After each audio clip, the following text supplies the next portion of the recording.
We got BK over here with his girlfriend, all whipped and whatnot. That's crazy. His girlfriend's sleeping on him. I didn't even know she had. Sweet.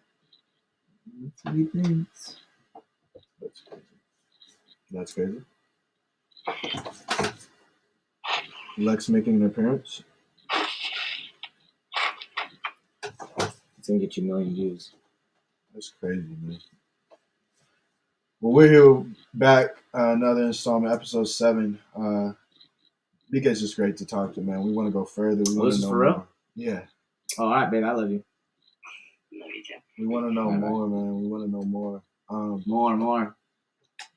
So tell us, I mean, let's break the ice a little bit. Like, I mean, I don't know, tell us what happened this season that was funny. Like, what was the funniest moment? Like, what was the best moment? I'll tell you what the worst moment was. What was it? Being in New Orleans for 12 days. That was crazy. That was really crazy. We went out to New Orleans for national duels, 12 days. They had us out there. It was quite the experience. I'm not gonna lie. We got to see some crocodiles. Like, it was humid. We ate some beignets. It was cool, but that was crazy. So going back into it, I mean, oh, it's closer time, I guess. So I mean, being that you are the 125-pounder, like the first guy, like there's a lot of stress and pressure. How do you usually handle that? Like,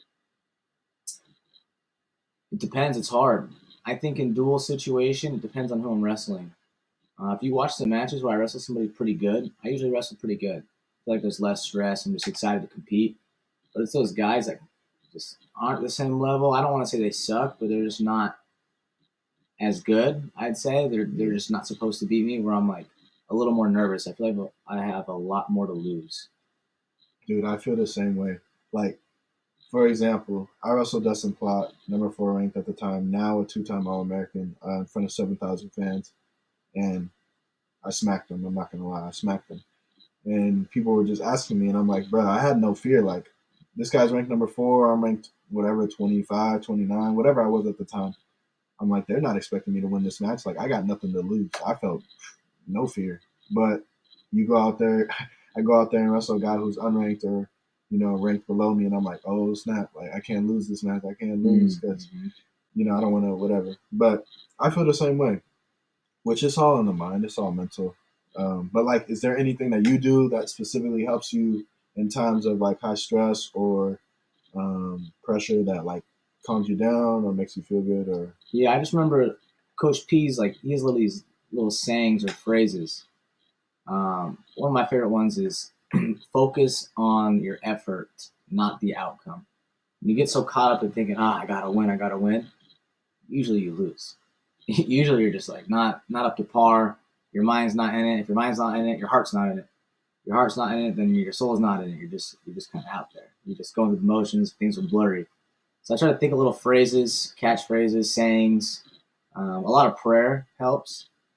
Music, kind of things that distract me. Sometimes I'll play chess, little phone games, get my mind away from wrestling. But it's hard because when you're the first guy, there is no downtime. It's like you warm up, you do the intro, shake hands, and then boom, you're wrestling. So when we start a different weight class, then those things come into effect and it helps a little bit. But it's tough. It's hard. It is tough. What do you think makes wrestling so tough? Like, what makes it different from other sports? Or, like, obviously I know and we know, but like if you had to tell somebody, like, what makes wrestling different? I'd say there's like 3 things that stick out when I compare wrestling to other sports. One is cutting weight. I could never imagine going out, and I don't even cut that much compared to some people, going out to perform your craft, your sport, hungry, dehydrated, cotton mouthy, and not like nervous cotton mouth, like I'm just sucked. Like it's hard. That's a huge aspect that a lot of sports don't understand. Another thing is it's really just 1v1. It's the ones. Like you're across from someone else. Yeah. If I'm getting beat up, Mateo can't jump in and help me. It's just he can't help me win. He can't wrestle for me. It's just me. So it's hard. It's a different aspect because you can't rely on someone else. And the one that I be thinking about a lot lately is like the scoring or the aspect of it. You watch like gymnastics, track, swimming, all very tough sports. But in reality, you are competing from the person across from you, but you're also competing against a time. Like like I have to get X amount of seconds to perform well. So that's just the level I'm at. We don't have that. You got a short amount of time on a clock, 7 minutes to be exact, to score more points than your opponent while hungry by yourself. Usually in a cold arena. It's hard. He's making it sound crazy. It is.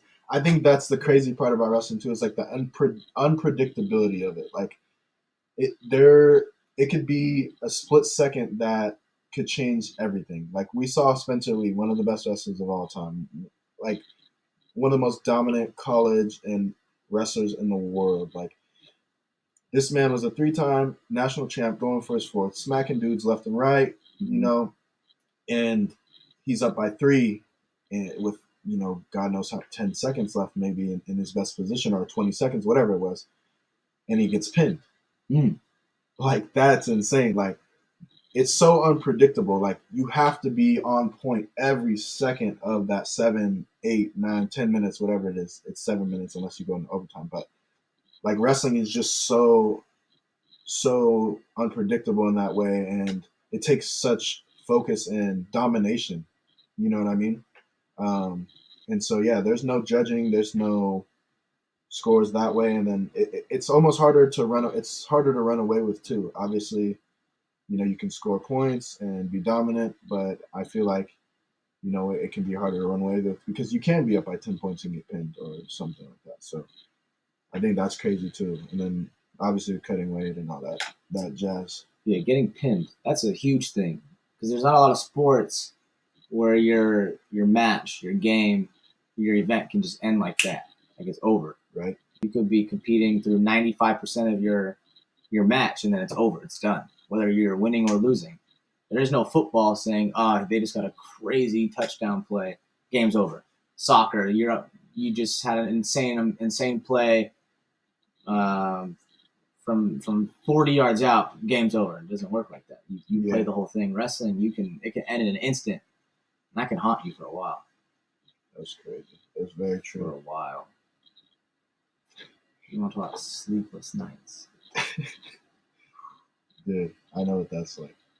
But as for you, Brandon Kaylor, like who inspires you, or like who inspired you in your life to be who you are today? I have to say my father. I feel like I'm a spitting image of him. I always tell people I'm like a younger version of him with no money. Like if I had money and kids, I'd be just like him. Yeah. But I don't have either. Thankfully, I don't have one of those two. It's not the money; it's the kids I don't want. Yeah, dude. I know your dad, and he's an awesome guy. And like, I mean, a father-son relationship is very special, especially in the sport of wrestling. If your dad gets you into wrestling, which is usually the case. It was for me. My dad, he's back there chilling on the bed. But yeah, like he was my inspiration too, and I miss him a lot. But like, I mean, as your inspiration, like as your dad, like I don't know what's it like to share that, or like how did he get you into the sport? Like, my dad started wrestling. He was a sophomore in high school. And he just wanted to be his grandma's favorite. But she's from Germany. She came over here during the war period with her husband, who was an American soldier, and she believed in that WWE stuff. So dad started wrestling to be her favorite, get the most love from the grandma, and then my mom and him had me, and he's like, yeah, you're gonna wrestle. You're gonna wrestle and play a team sport. So you have the individual team aspect of each of those. And then we ran away with it. He sucked. He'll be the first to tell you he was never good. He's good now as a coach, but that was it. Now he was so sad when I graduated high school and left, came out here to Corvallis. He had another one, a little cashed in. So he's up next, man. Instead of me having a kid coaching him, I get to coach Cashin, which is kind of nice. It's a good trial run before I have my own son. It's all right, bro. I'll have a kid for you, and we'll have some kids, and we'll just get it on and popping for the next generation. Fly down to San Diego and meeting the boys. That's right. Unless if I have all girls, then Lord help me, but we'll make it happen. We'll make it happen. Lex will take care of us. That's right. I think Brandon is special. I mean, this guy's one of the most dominant high school wrestlers. I mean, 4-time state champion in his state, freaking Fargo national champion, Pan American champion, now Division I All American, Pac-12 champion. I mean, what else? What else, man? In the sport, what else? You got 30 seconds. What else? But I'm very content. I think it'd be cool if I can get my dual citizenship. I'm Filipino, wrestle for them for a cycle, but I got one more crack at a national title, and it's very doable. I look at the field coming back; it's very doable.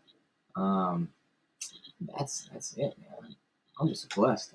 I'm very pleased with my career. So yeah.